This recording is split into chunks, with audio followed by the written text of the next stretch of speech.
यो हाम्रो खोला, यो खोलाको नाम के अरे गुरु? यो लुम्बासुम्बा हिमालबाट आउने खोला। लुम्बासुम्बा हिमालबाट आउने खोला हो यो।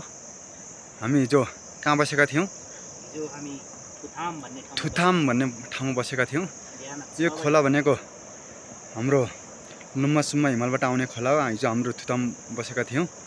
हिजो हामी बिहान 6 बजे थुथामबाट हिँडेका छौँ। 9 बजे हामी अब हामी चौरी खर्क भन्ने ठाउँमा जानु छ। ओ नमो सिद्धाय हात्तीका चुचुराहरू पनि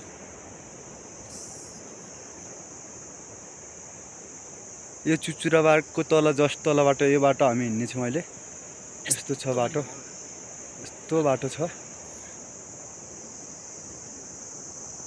हिमालका चुचुराहरू देख्न सक्नुहुन्छ तपाईँहरूले। यस्तो छ।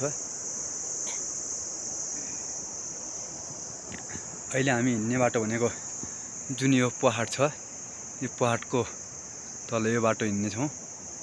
बाटो चाहिँ देखिएको छैन झारले गर्दा। यस्तो छ। अब पछि नबस्नु।